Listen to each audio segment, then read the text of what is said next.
Assalamualaikum warahmatullahi wabarakatuh.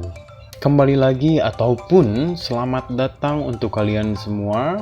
Selamat datang di channel ini di mana kita bisa melihat, mempelajari, mendengarkan apa saja yang berkaitan dengan seni-senian. Oleh sebab itu, pada kesempatan kali ini juga saya akan membahas beberapa hal yang berkaitan tentang dasar-dasar seni budaya. Dalam hari ini kita bahas tentang seni rupa aja, yaitu tentang menggambar. Menggambar apa itu? Menggambar tiga hal. Yang pertama itu flora, fauna. Yang kedua, yang ketiga itu alam benda. So, untuk teman-teman, sebelum ke sana, saya ingin mengajak kalian semua untuk mendoakan orang-orang yang sedang sakit, semoga diberikan kesehatan. Yang sedang sehat, semoga diberikan kemakmuran. Yang sedang kesusahan, semoga diberikan jalan keluar. Yang terpenting adalah kita nomor satu, semangat. Kudu semangat mah harus semangat, mau situasinya gimana, kondisinya gimana, hajar aja semangat. Oke, kita langsung masuk aja ke dalam materi pembelajaran. Check this out.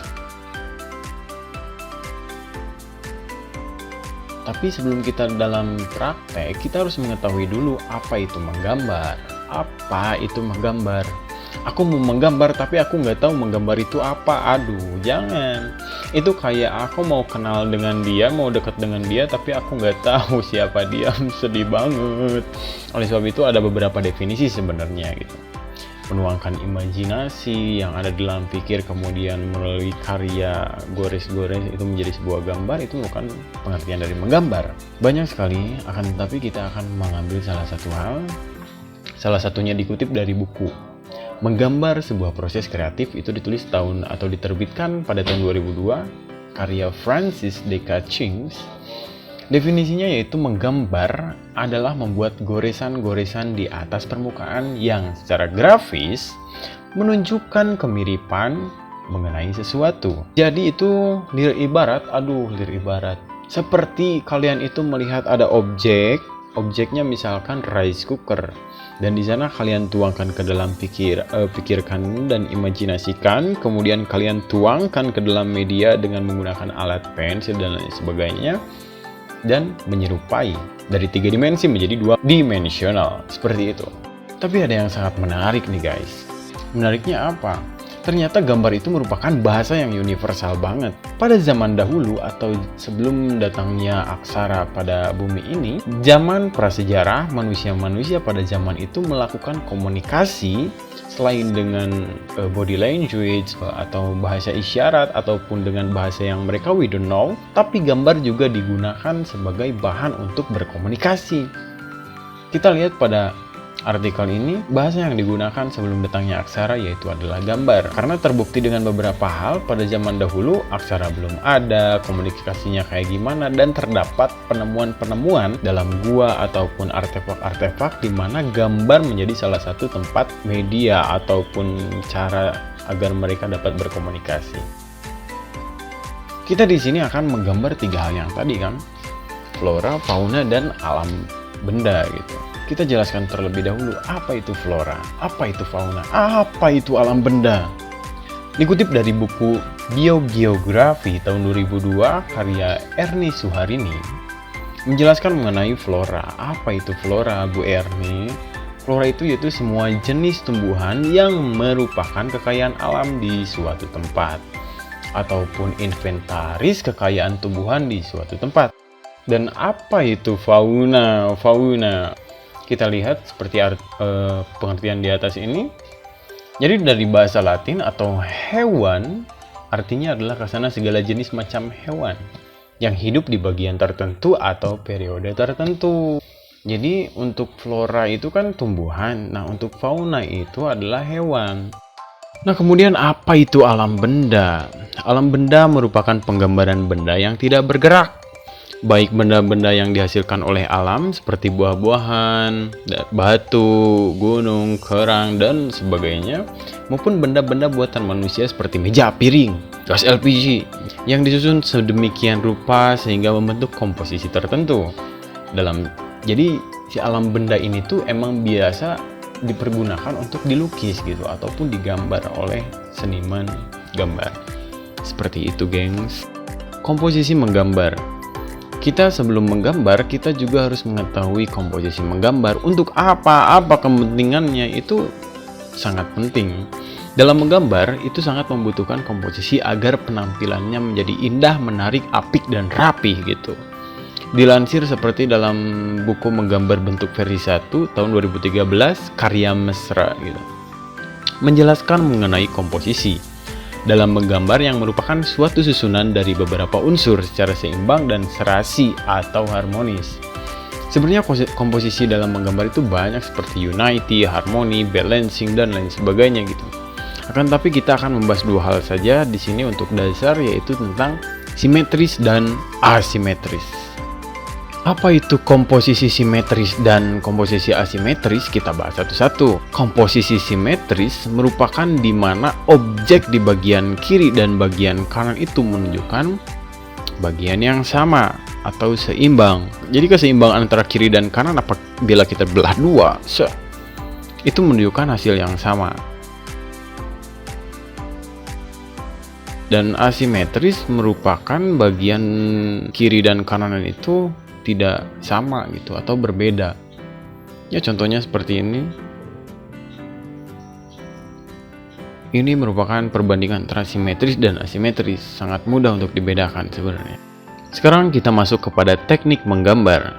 Proses menggambar sebenarnya dapat kamu mulai dengan cara yang sangat sederhana dan mudah. Jadi yang pertama sebenarnya kalian itu harus mengetahui bentuk dasar dari objek yang akan digambar gitu. Yang kedua, mengetahui bagian-bagian dari objek gambar tersebut, ya tentu gitu kan.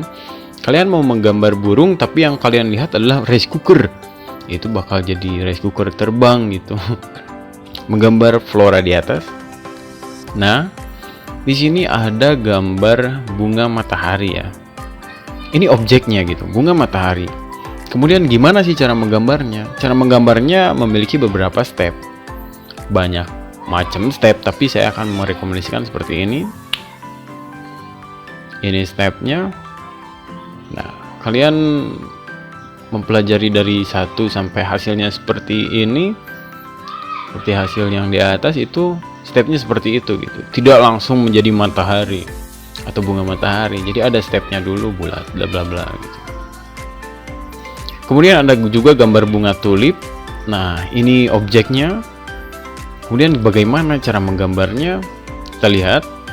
Nah, ini cara menggambarnya. Sebenarnya sangat mudah apabila kita lakukan dengan step per step gitu. Sekarang kita akan mencoba menggambar fauna seperti gambar yang berikut. Tapi ini lucu banget gitu, tikus. Mohon maaf apabila nggak suka, lihat.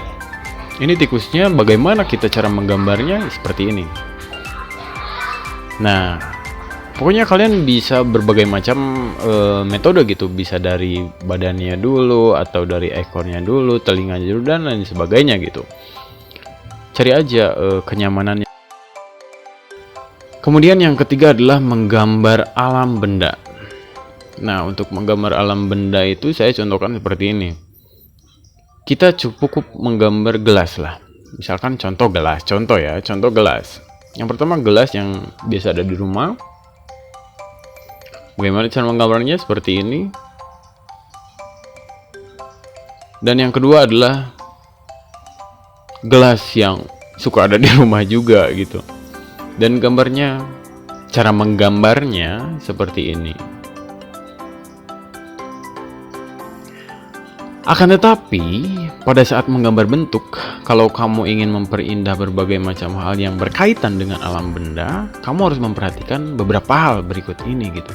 Seperti yang pertama, penggunaan cahayanya seperti apa, biar nanti di arsirnya ada bayangan gitu. Terus penggunaan latar belakang, background, atau benda apa aja yang akan ada di sana, yang nantinya untuk langkah lebih jauhnya akan hasil gambarnya seperti ini. Nah, lihat. Hasil gambar yang cukup expert, memperhitungkan berbagai macam keseimbangan, balancing, simetris, asimetris, arsiran, dan lain sebagainya. Jadi seperti ini gitu gambarnya.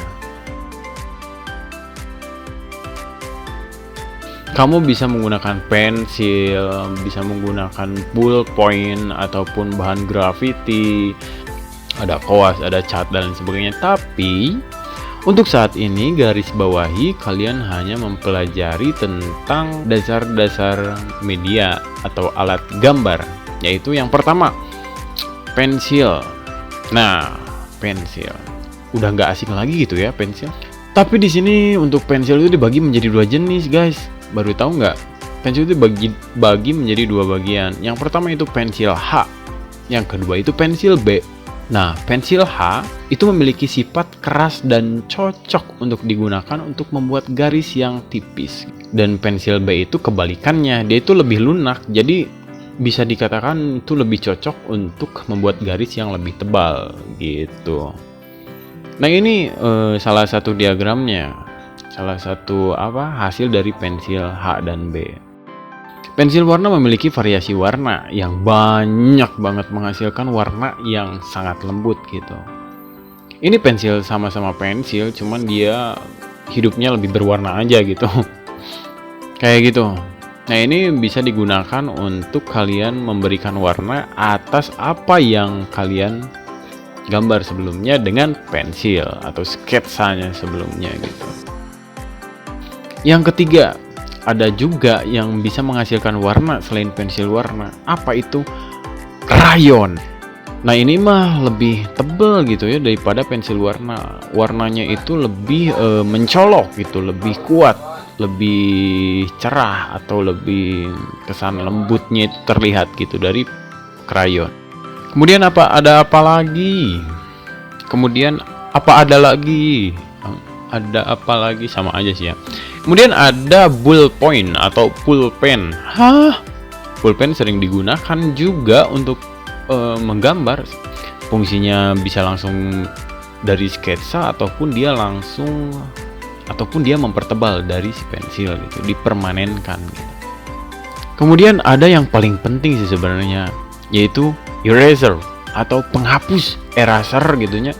Penghapus itu sangat penting. Atau namun misalkan teman-teman pingin menghapus bagian yang tidak diinginkan, tinggal pakai eraser, pakai penghapus gitu. Kalau aku nggak mau bagian ini, ya udah hapus aja gitu. Kemudian media gitu. Medianya apa? Medianya itu kertas gambar. Kalian cukup mendapatkan kertas gambar itu sangat mudah, seperti kertas A3 gitu. Kertas gambar pada saat ini nggak seperti zaman prasejarah gitu. Sangat mudah untuk digunakan. Kalian tinggal datang ke emang fotokopi terus beli meser nu A3 gitu. Kertas gambar A3 nu salembar weh gitu. Pasti ada gitu. Dan kalian juga bisa mendownload buku LKS yang sudah disediakan. Dan linknya ada di deskripsi, kalian tinggal klik aja. Mungkin itu dulu untuk saat ini. Nanti kita akan membahas berbagai macam hal yang berkaitan dengan seni-senian lagi. Jadi see you di lain kesempatan. Terima kasih banyak. Wabillahi taufiq wal hidayah. Wassalamualaikum warahmatullahi wabarakatuh.